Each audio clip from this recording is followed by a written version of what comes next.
조갑제 TV 시청자 여러분, 안녕하십니까. 홍준표 대표가 페이스북에 문재인 정권의 대북 굴종 정책을 비판하면서 1938년 영국의 체인벌린 수상이 히틀러에 속아 넘어간 것과 비교를 했습니다. 체인벌린이 뮌헨 협상을 잘못해가지고 2차 세계대전으로 가는 길을 열었다. 이렇게 좀 간단하게 보는 사람들이 많고, 그것을 경고했던 처칠이 2차 세계대전 때 영웅으로 등장해서 마치 이순신과 원균의 구도처럼, 처칠은 이순신이고 원균은 체인벌린이 되는 이런 극단적인 대치를 하는 경우가 많습니다. 그렇게 하면은 재미는 있겠지만은 역사라는 것은 그렇게 일도양단되지 않는 것입니다.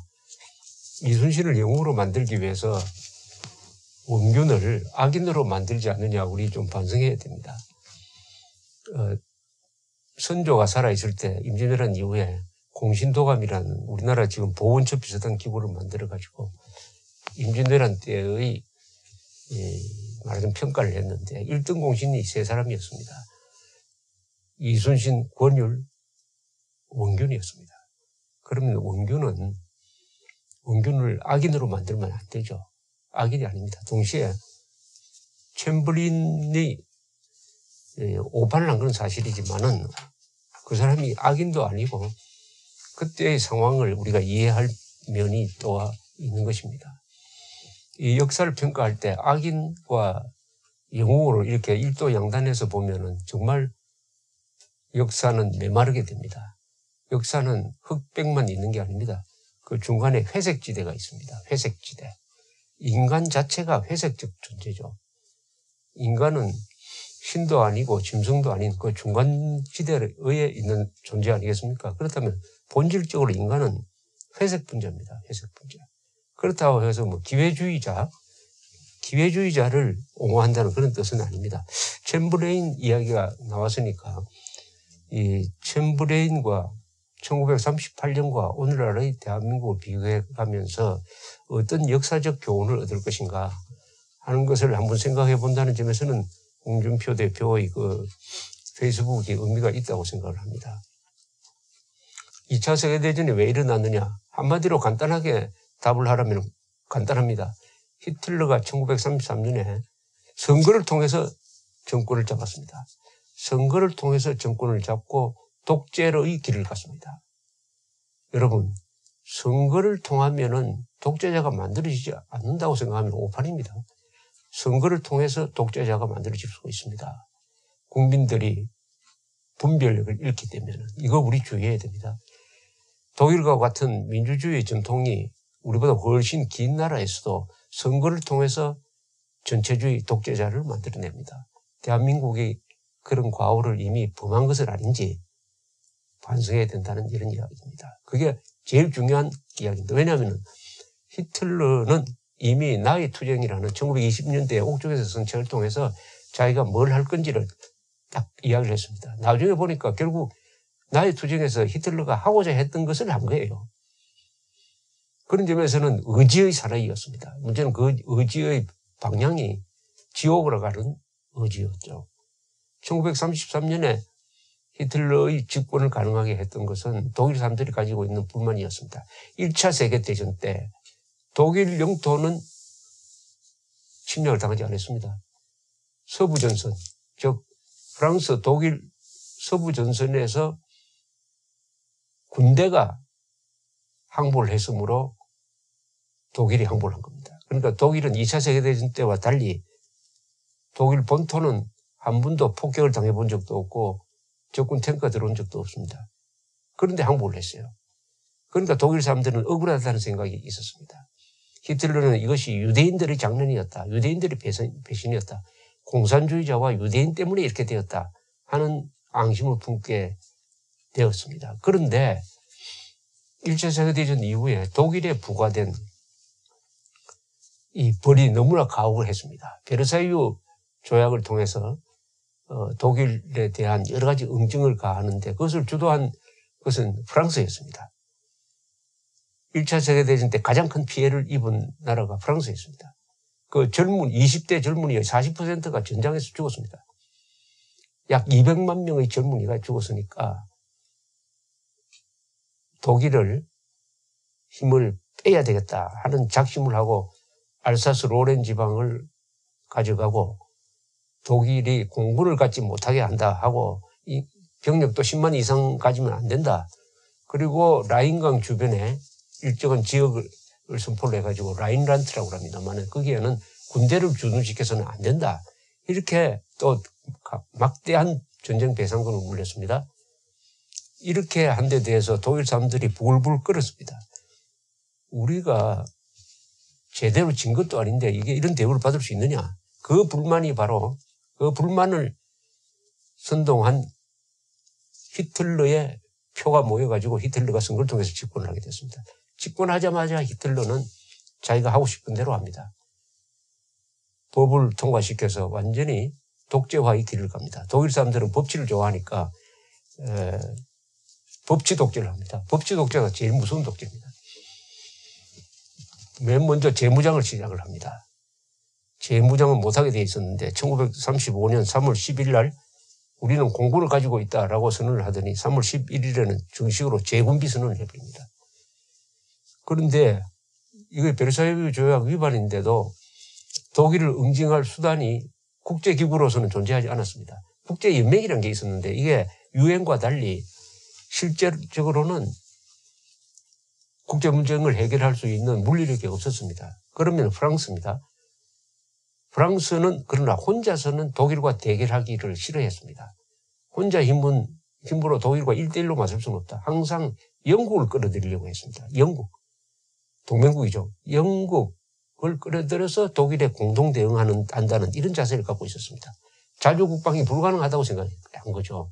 1차 세계대전을 겪어보니까 인구도 많은 이 독일을 상대로 프랑스가 1대1로 싸울 수는 없겠구나. 항상 영국과 같이 가야 된다. 여기서부터 국방이 이제 외국의 의존형이 되는 것입니다. 그러다가 2차 세계대전으로 가는 결정적 길이 하나 열립니다. 그게 1936년 3월 초, 1936년 3월 히틀러는 군대를 들여보내지 못하게 되어 있었던 라인란트 지방. 라인란트 지방은 폴란드하고 벨기에하고 국경지대입니다. 그걸 완충지대로 만들어 놓으려고 했는데 여기에 히틀러가 독일군이 진주하도록 명령을 합니다. 물론 그 땅은 독일 땅이에요. 그러나 군대를 못 보내기로 했는데 보내버렸습니다. 이것은 명백한 이 조약 위반입니다. 이때 독일 군대 안에서도 많은 반대가 있었습니다. 이렇게 하면은 프랑스군이 반격을 한다. 지금 우리 실력으로는 프랑스군이 반격하면은 이길 수가 없다. 아직 우리의 재무장은 충분하지 못하다. 이렇게 히틀러를 말렸습니다만 히틀러는 확신을 가지고 있었습니다. 프랑스가 반격하지 못할 것이다. 영국이 프랑스 편을 들어주지 않을 것이다. 프랑스에 전쟁 의지가 없다. 과연 소수 병력을 보내겠습니다. 그래서 한 몇 개 대대를 이 라인란트에 진주를 했는데 제대로 되면 프랑스가 반격을 해가지고 다시 라인란트를 점령해야 맞습니다. 그런데 프랑스가 그런 결전 의지가 없었어요. 영국에 이야기합니다. 우리 같이 공격하자. 영국이 거절을 합니다. 이것 가지고 전쟁을 할 정도는 안 된다. 자기 나라 땅에 군대를 보내는 것 가지고 전쟁을 해서는 안 된다 해가지고 영국이 빠져버립니다. 그러니까 프랑스는 묵인해버린 거예요. 묵인해버린 겁니다. 이렇게 해서 히틀러의 맨 첫 번째 도박이 성공합니다. 이것이 가장 중요한 2차 세계대전을 막을 수 있는 결정적 대목에서 프랑스가 용기가 없어가지고 허용함으로써 그 뒤에 모든 전략적 계산이 바뀌었다. 이렇게 평가됩니다. 이때 프랑스가 반격을 했으면은 전쟁에서도 이길 수 있었고 독일 군부가 들고 일어나가지고 히틀러를 제거하는 그런 계획도 진행되고 있었습니다.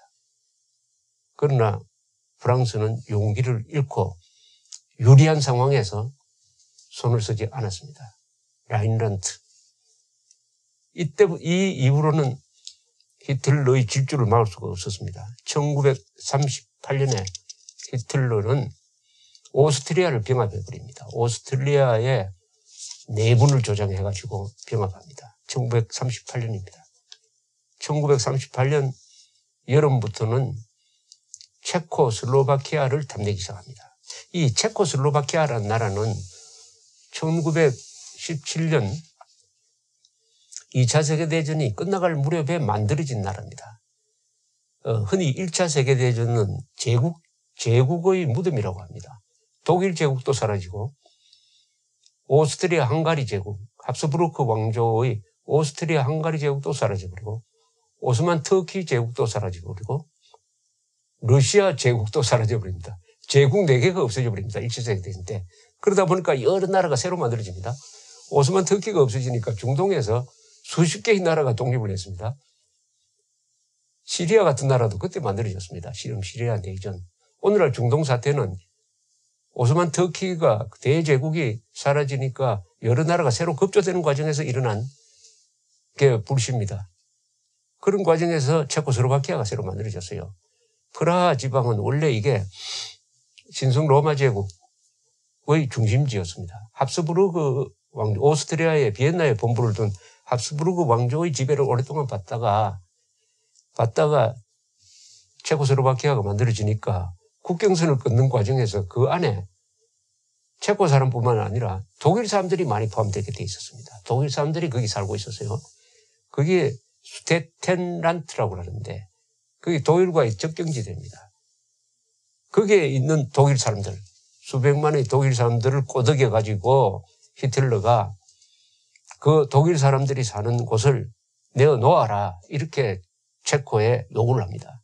그런데 문제는 수데텐란트는 어떤 지역이냐면은 거기에 군사시설이 많이 있고 또 공업시설이 많이 있고 은행들이 거기 또 많이 있어가지고 이걸 뺏겨버리면은 수백만의 독일계 체코 사람들도 이럴 뿐만 아니라 공업의 기반이 약화되는 거예요. 이거 날아가면은 사실은 남한에서 서울 날아가는 것처럼 체코슬로바키아는 국가로서 유지할 수 없습니다. 그래서 수데텐란트에 있는 나치 세력을 부추겨가지고 반란 폭동을 일으키게 하면서 이걸 명분으로 해가지고 체코로 쳐들어가겠다. 우리 독일계 사람들이 저렇게 비판받고 있으니까 우리가 쳐들어가겠다고 선언을 합니다. 히틀러가. 이렇게 되니까 유럽에서 전쟁의 그림자가 드리워지기 시작합니다. 그게 1938년 여름부터 가을 사이에 일어났던 일입니다. 그런데 체코와 군사동맹을 맺은 나라가 두 나라였습니다. 하나는 러시아하고 하나는 소련이죠. 소련과 프랑스였습니다. 특히 프랑스가 주된 동맹국이었습니다. 프랑스는 약속대로 체코가 공격을 받으면은 우리도 독일을 칠 수밖에 없다. 이렇게 이야기는 하지만은 속으로는 체코를 희생시키더라도 독일과 싸워서는 안 되겠다 하는 여론이 국가 지도부층에 형성되어 가기 시작을 했습니다. 그런데 이때도 프랑스는 독자적 결정을 하지 않고 영국 눈치를 봅니다. 영국과 함께 독일에 선전포고를 하면은 그것은 승산이 있다. 그런데 영국은 그때 챔블레인 수상이 집권하고 있었습니다. 보수당의 챔블레인 수상. 챔블레인 수상 또한 체코를 지키기 위해서 독일과 싸울 수 있느냐 하는 데 대한 심각한 고민에 빠지기 시작했습니다. 왜냐하면은 영국은 전쟁 준비가 제대로 안 돼 있었습니다. 영국은 해군은 강하지만 육군이 약한 나라입니다. 그리고 공군도 비행기를 충분히 만들지 못했습니다. 그러니까 지금 전쟁을 해가지고는 승산이 없다 하는 쪽으로 생각이 굳어지고 있었습니다. 그러나 겉으로는 프랑스가 체코를 구하기 위해서 독일을 치면은 영국은 프랑스를 돕지 않을 수 없다. 이런 구도였어요. 이런 구도 속에서 히틀러는 계속 날짜를 정해놓고 언제까지 체코가 수데텐란트를 포기하지 않으면은 우리는 쳐들어가겠다 해가지고 날짜를 딱 박아가지고 위협을 합니다. 아, 이제는 전쟁은 피할 수 없게 되겠구나 하는 이런 상황이 왔습니다. 그때 끼어든 사나이가 있었습니다. 바로 무솔리니입니다. 이탈리아의 무솔리니. 이탈리아의 무솔리니가 중재자로 나옵니다. 이 중재자. 이 중재를 잘못하면 어떻게 됐냐 하는 것을 잘 보여주는 겁니다. 물론 무솔리니는 히틀러 편이었어요. 중재를 합니다. 전쟁은 피해야 된다. 그러니까 영국이나 프랑스도 전쟁은 해서는 안 되는데 전쟁할 수밖에 없는 상황으로 몰려가고 있는 차이에 중재자가 나오니까 회담을 하게 되는 거죠. 그래서 회담을 뮌헨에서 합니다. 거기서 네 나라가 모입니다. 독일, 이탈리아, 영국, 프랑스. 프랑스는 달라디에라는 사람, 무솔리니, 히틀러, 챔블레인. 요 네 사람이 모여서 합의를 합니다. 그게 9월 30일, 1938년 9월 30일 합의해서 어떤 합의를 하느냐. 수데텐란트는 체코가 독일한테 넘겨준다. 합의를 합니다. 이 합의뿐만 아니라 다른 합의도 들어가요.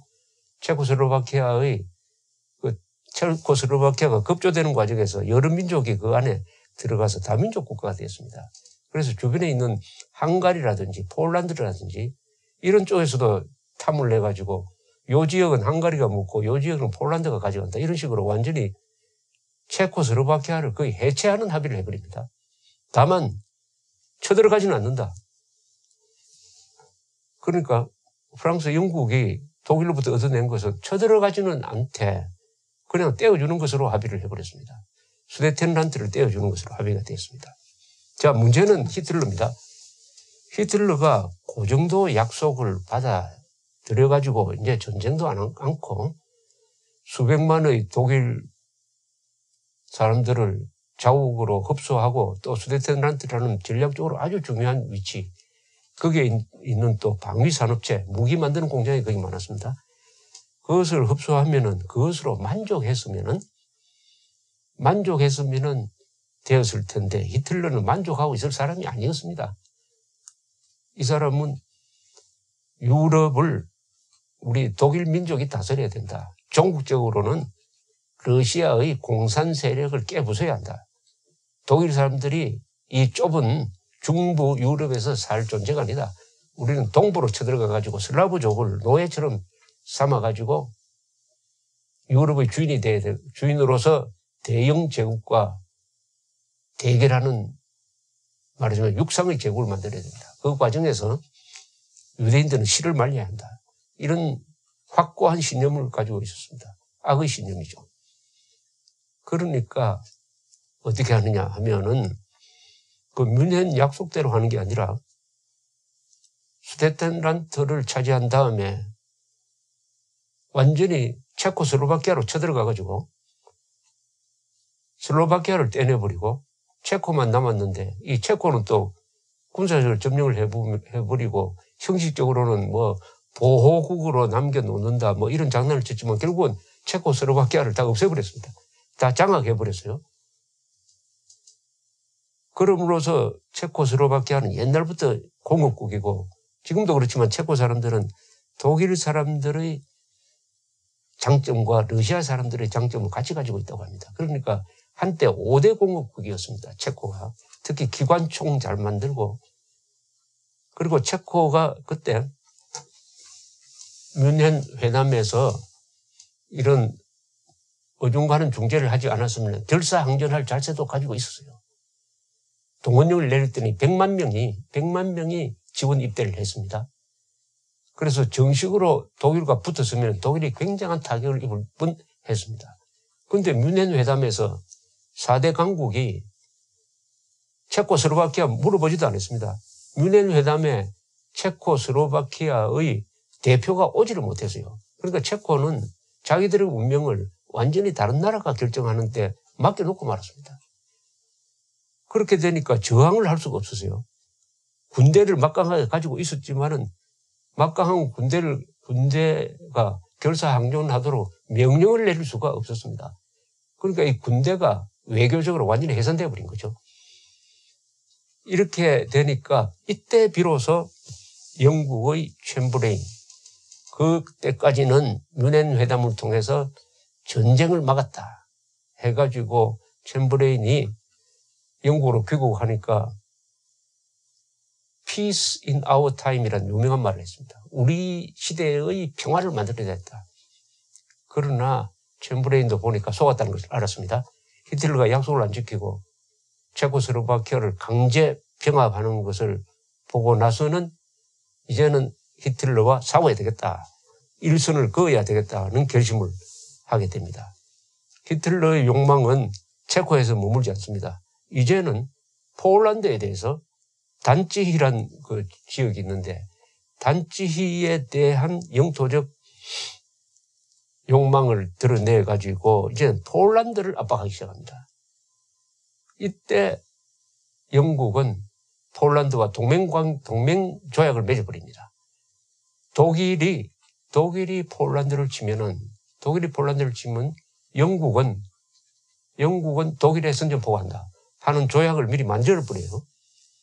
이렇게 되면은 설마 영국을 상대로 히틀러가 전쟁을 해오겠느냐 하는 안전판으로서 영국, 폴란드 동맹조약을 맺었습니다. 그러면 전쟁을 못하겠지. 히틀러가 이제 폴란드로 쳐들어가면은 영국, 프랑스를 상대로 전쟁을 해야 되는데 그걸 과연 각오할 수 있겠느냐. 더구나 소련이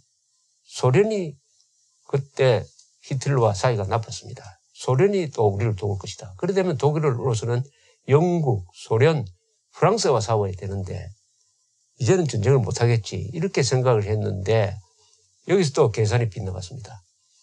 히틀러는 어떻게 하느냐.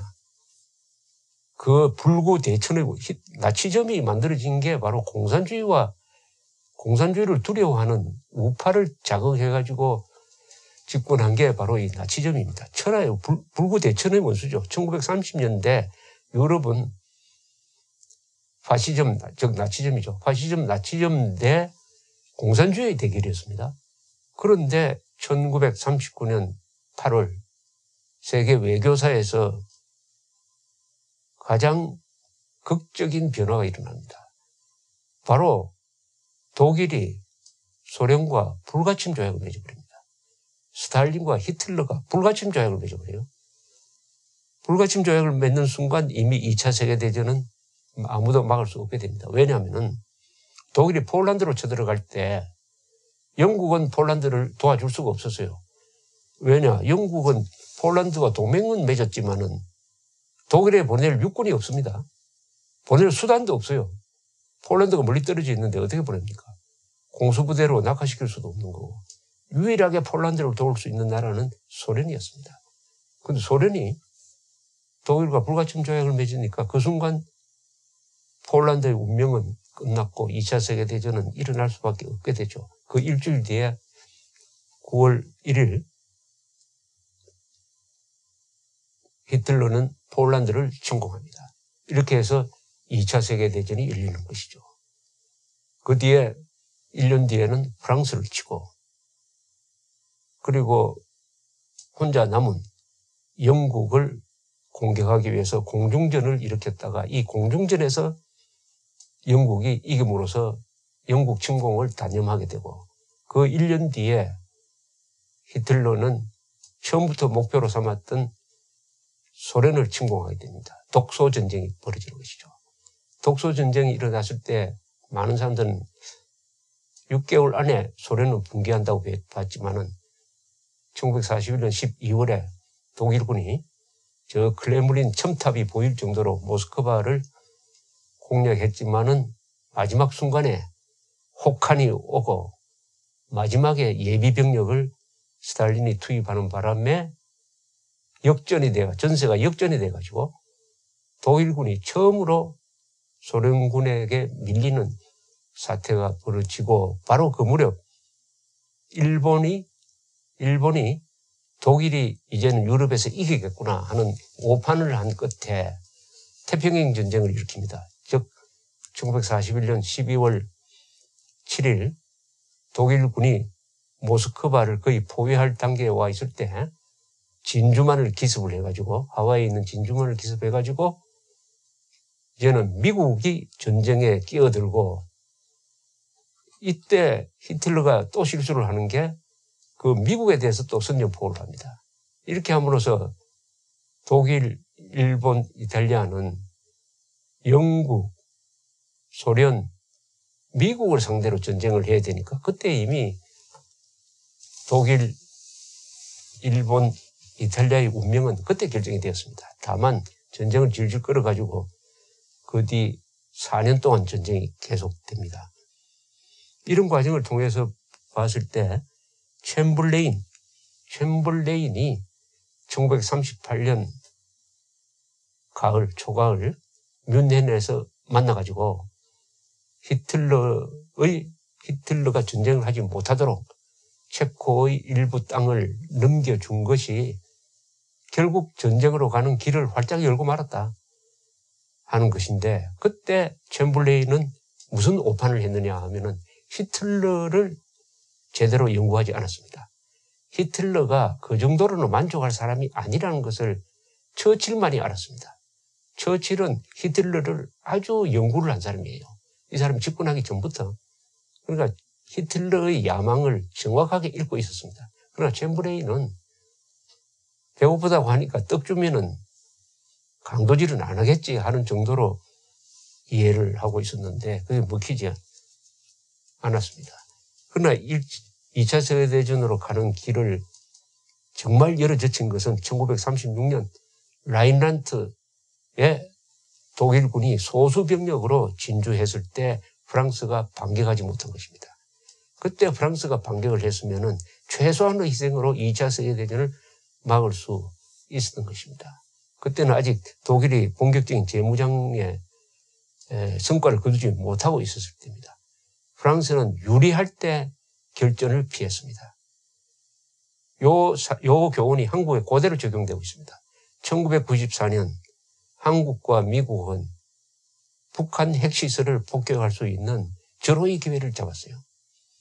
그때는 아직도 핵폭탄도 못 만들고 운반수단인 미사일도 없을 때였습니다. 그리고 중국이 지금처럼 강대하지도 못했을 때예요. 그때 클린턴과 김영삼 대통령이, 특히 김영삼 대통령이 앞장서가지고 이 기회에 핵 문제를 완벽하게 해결하자 해서 한미연합군이 공격을 했더라면은 아마 핵 문제도 해결되고 북한 정권도 그때 끝났을 것입니다. 그때는 냉전 체제가 사라지면서 북한 뒤에 북한을 받쳐줄 나라가 없어졌을 때였습니다. 절호의 기회를 1936년에 프랑스가 절호의 기회를 놓친 것처럼 1994년에 절호의 기회를 놓친 대한민국이 2018년에 와가지고는 이번에도 절호의 기회를 잡았어요. 이것은 트럼프 대통령 덕분입니다. 트럼프 대통령이 북한 핵을 반드시 끝장내겠다 하는 절호의 기회인데 이번에는 문재인 정권이 들어서가지고 이 절호의 기회에 편승해야 되는데 편승해가지고 한미일 동맹만 굳건히 하면은 이제는 북한 핵도 해결하고 김정은 정권을 무너뜨릴 수 있는 절호의 기회인데 문재인 정권 주도 세력이 갖고 있는 이상한 이념. 그것을 일부에서는 주사파적 이념이다.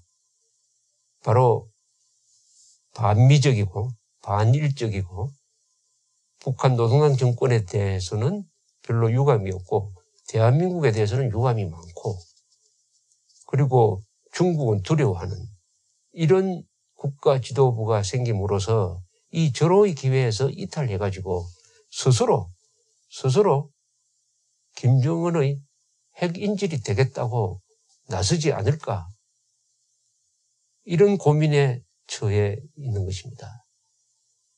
물론 문재인 정권이 그렇게 이탈할 수 있는 여지가 그렇게 큰 것은 아닙니다.